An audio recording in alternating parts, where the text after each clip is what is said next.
According to the UK government, 1 in 4 adults worldwide have high blood pressure, and high blood pressure is projected to affect more than 1.5 billion people by 2025.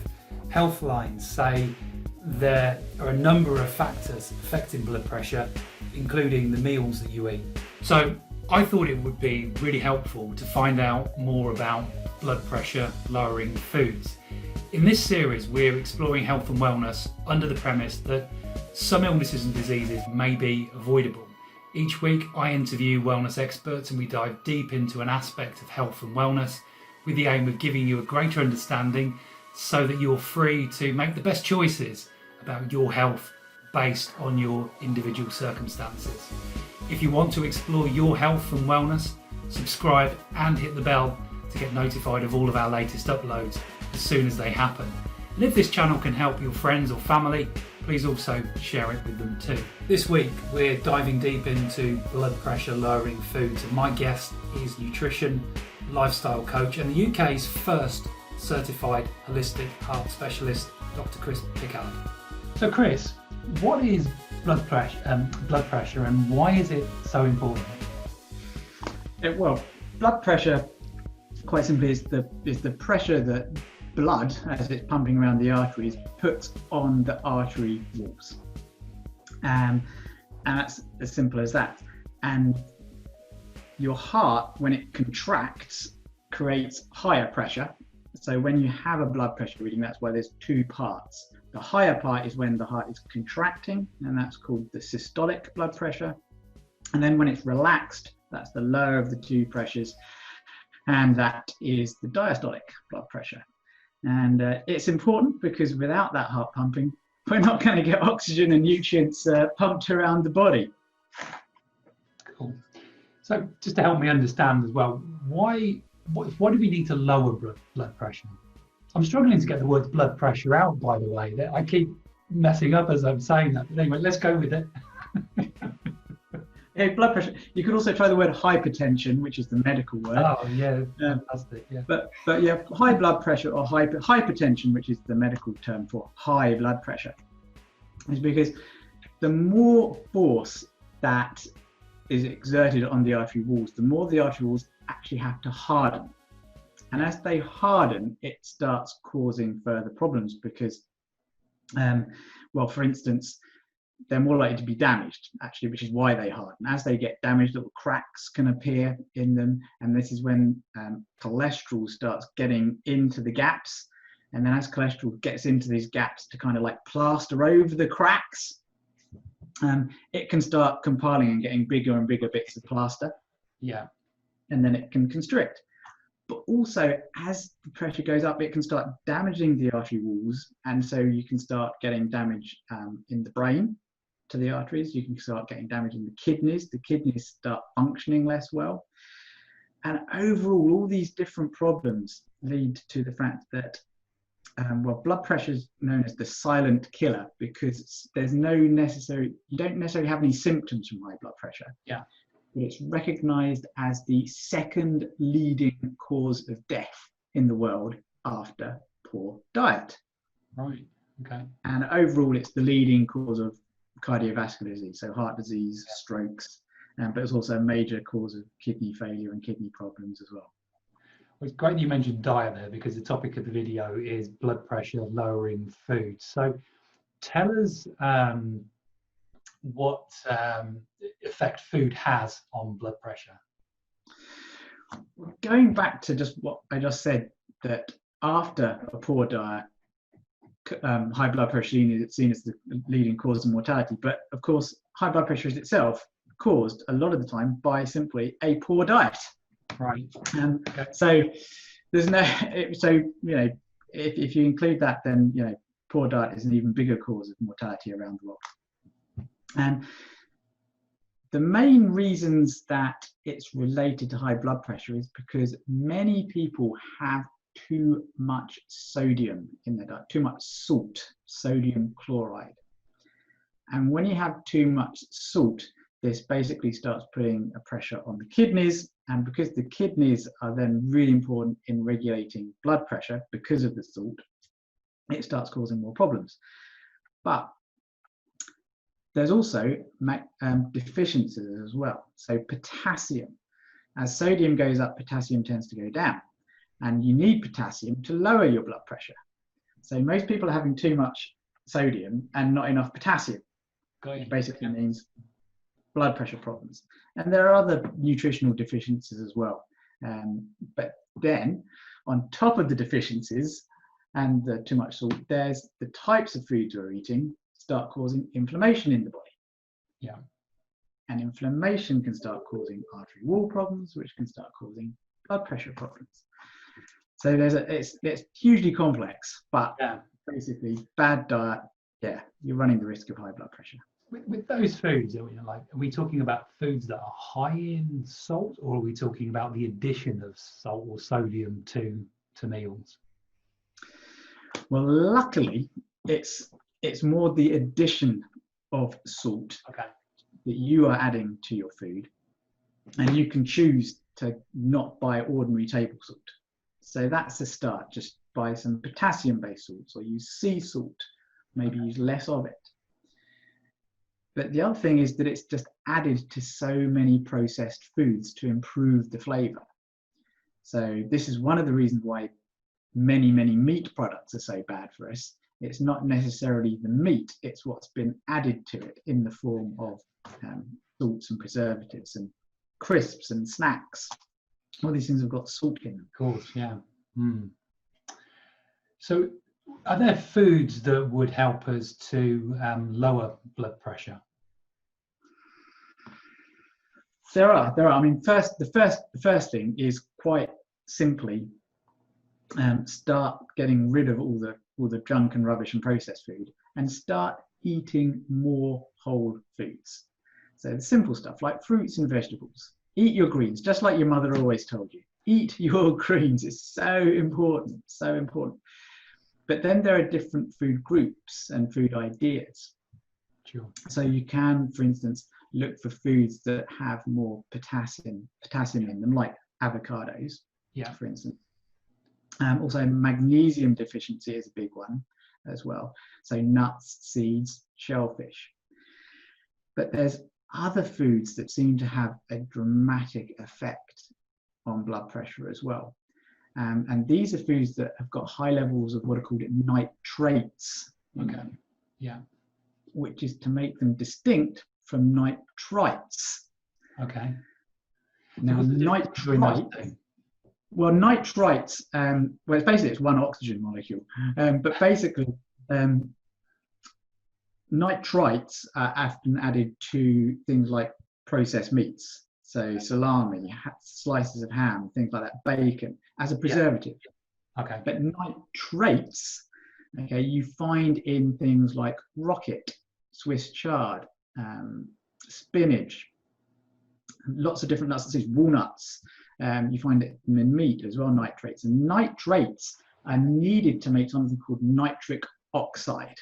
Yeah. Nitric oxide is one of the most important chemicals that your body makes.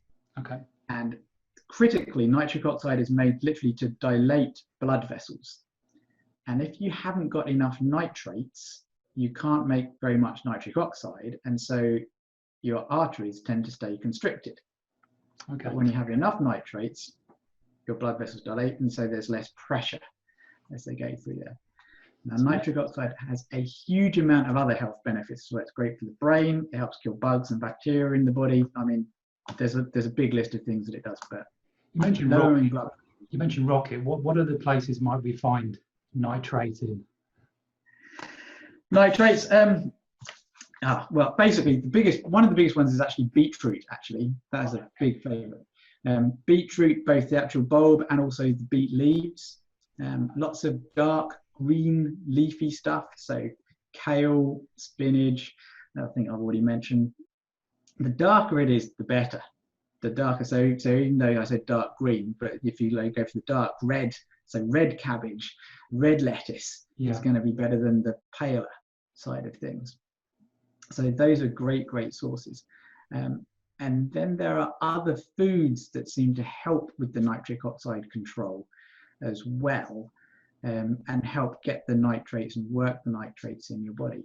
So things like watermelon, for instance, Okay. as opposed to a gala melon or a honeydew melon.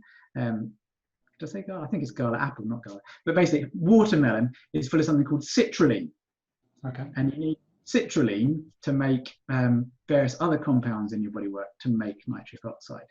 So beetroot is really good for nitrates. Then you have things like rocket, which are again nitrates. Eat some walnuts because they've got arginine in.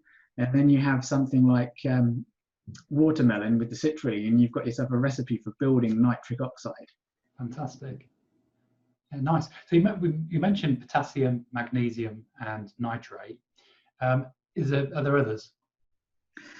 Those are kind of the sort of main things that I work on when in a diet when it comes to blood pressure, is lowering salt. So there's something called the DASH diet, DASH. Okay.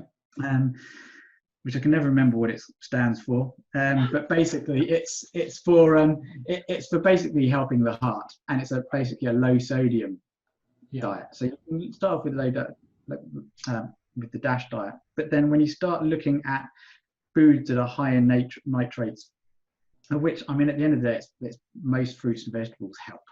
You just can't go wrong with fruits and vegetables, but there are again specific things that actually help that further. Pomegranate is another one. Pomegranate has a number of substances in it that help lower blood pressure, but it also helps regulate nitric oxide. Okay. Yeah. Honey, which is can be used as salad dressing, that seems to help regulate nitric oxide for some reason as well. Celery has a compound in it that helps lower blood pressure. So do spices like thyme and oregano and mint as well. Sure. All got, so it's basically variety. The more you vary your diet, the more likely you're going to be, and more like you vary a whole food diet, the more likely you're going to be doing things that keep your blood pressure low. It's nice and simple actually when you put it in that term of varied whole food diet. I really love that. If you're watching this video and you're finding the content useful, please do give us a thumbs up and tell us what you're getting from this in the comments. And also, we're talking about blood pressure lowering foods here. And if you know somebody who is struggling with blood pressure, then why not share this video with them? Because I'm sure they're going to get something really useful out of this content with Chris. Chris, are there any neglected or surprising causes of high blood pressure that we've not covered? Yes, there are actually a few. Well, there's two big ones that I want to talk about. One is air pollution and general, food pollution, pesticides, herbicides, which is why it's so important to actually go organic as well if you've got high blood pressure. Basically, the different pesticides and herbicides interact when you start ingesting them, even in small amounts that were before thought to be previously safe. When you take a small amount of one herbicide or pesticide that's safe, and then you add it to another herbicide or pesticide that is supposedly safe when it's studied alone, and then you add another one, another one, another one, all of a sudden they interact and cause a different chemical reaction. And some of these start to cause high blood pressure. But it's air pollution is another major one. We now know that air pollution is causing about, I think it's 60 to 90 heart attacks, I think, every single day in the United Kingdom. Say that again. Air pollution. Air pollution causes... Air pollution is causing more heart disease than it is lung disease. Wow. And it goes back to nitric oxide again. Different pollutants in the air actually start causing inflammation in the lungs, and nitric oxide is one of the things that helps decrease inflammation. And when your lungs are attacked, it starts interfering with the proper enzymes of nitric oxide, which then starts interfering with the heart and blood pressure. So it's really important that you do things to help lower your exposure to air pollution if you have high blood pressure, like buy an air filter to go next to your bed at night to make sure you have the cleanest possible air. And these things all together, again with a bad diet, also seem to affect our immune system. And this is something that was only really finally, hopefully discovered last year, about a year or so ago. For many years, it's been suspected that high blood pressure has a link to immune problems through perhaps stress in the nervous system. But some researchers in Edinburgh found out that when your immune system isn't working properly, when it's basically inflamed, either from air pollution, or when it's not working properly because you've got a poor diet, there's a particular chemical called endothelin. So endothelin, basically, it's something for the skin. But when you've got high levels of endothelin, your blood pressure goes up. But when your immune system is working properly and it's not inflamed, it literally eats the endothelin and the blood pressure normalizes. And they found out that when they basically gave mice a really bad diet, their immune system stopped working properly and blood pressure went up. When they gave them a really good diet, endothelin went down and so did blood pressure. Fascinating. And so that's why there is a huge, huge link between, if you've got high blood pressure, your immune system is probably not working properly. So it's going to put you more at risk from anything that's related to immune problems, whether it's colds and flus or viruses like the ones going around at the moment. Yeah. Wow. So as well as foods, are there any supplements that we can take? Yeah, big one is going to be vitamin D3.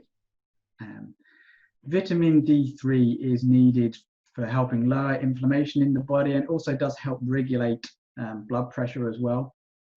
And because we're not getting outside in the sun enough, because you need sunshine to basically convert cholesterol to vitamin D3. Okay. And one of the best ways to lower cholesterol is make sure you get enough sunshine so it turns cholesterol into vitamin D3, because that's going to help your blood pressure. But because people aren't getting out in the sun, you can take a supplement.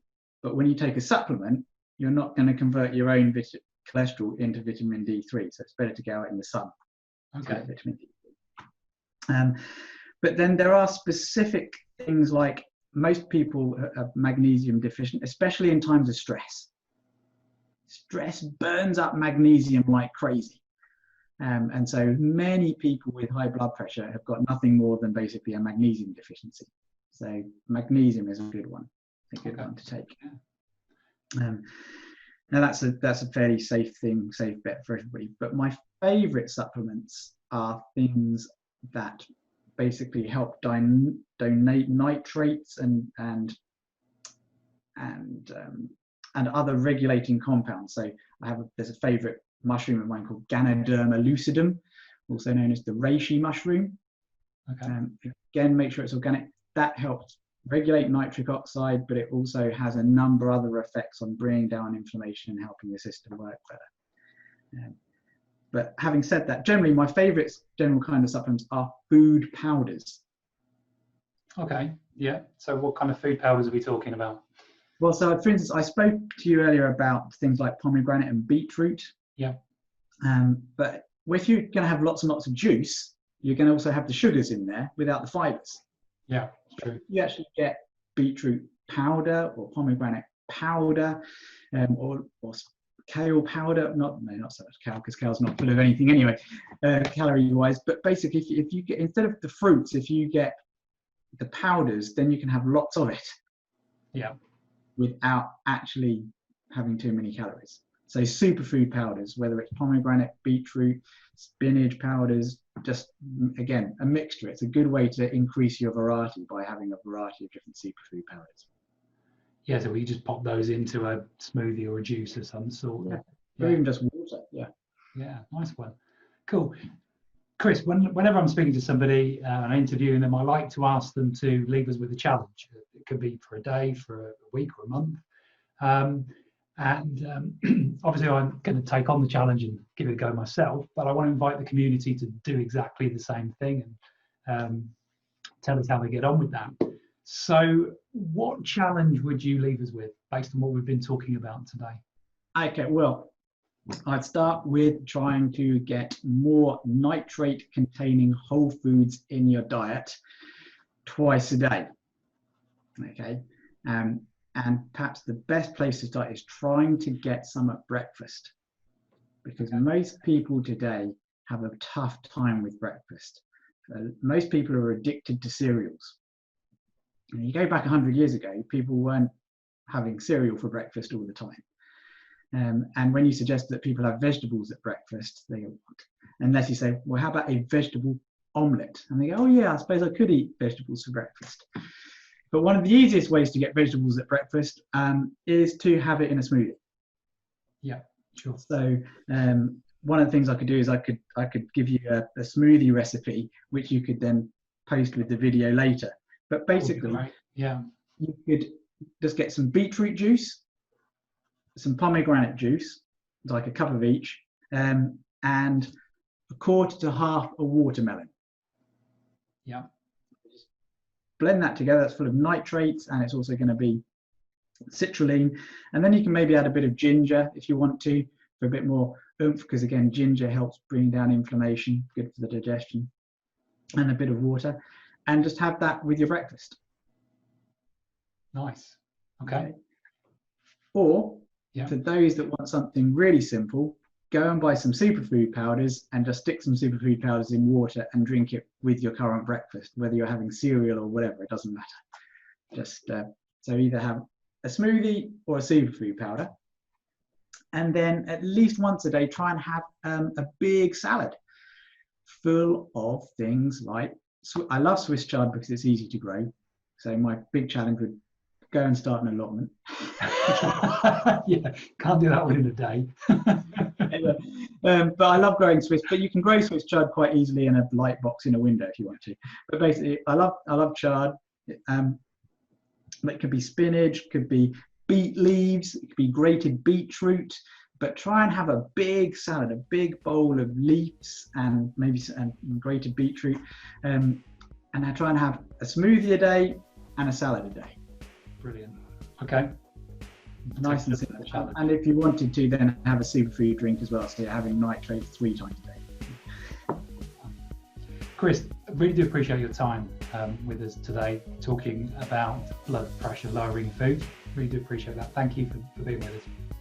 So Chris has given me a couple of links that I can share with you. One is for a webinar where you can learn more about high blood pressure. I'll share a link in the description down below for you. And the other is a website blog post where you can read more information on the same topic. Interesting hearing Chris talking today about the herbicides and pesticides, and how they can sort of interact to create high blood pressure. It just reminded me of the conversation we had a couple of weeks back with Jamie Lee Grace, where she was actually talking about the types of products we put on our skin, which get into our bloodstream, and how individually they're probably okay for us, but collectively they can cause illnesses. So just maybe think about that. I'll pop a link into that to that video in below as well. But I found that really interesting and fascinating. Also really interested in his challenge. Are you going to take Chris up on that challenge? Are you going to give that a go? If you are, please do tell us in the comments and pop back and tell us how you got on with that challenge. I'll certainly be giving it a go, and you'll be able to see my findings from that in my challenge roundup video in a couple of weeks' time.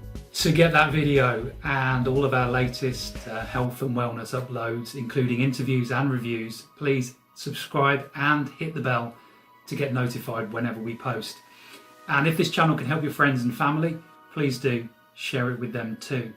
Also, if you want to get proactive with your health and wellness, then Total Wellness Club are developing health quests for you over at questly.life.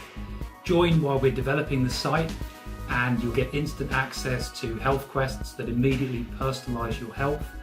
You'll get to identify which of 10 critical health categories need your attention. You'll be able to track your progress, and you'll be able to help us develop the platform as we go. I'll put a link in the description below so that you can get to Questly, and I'll see you next week.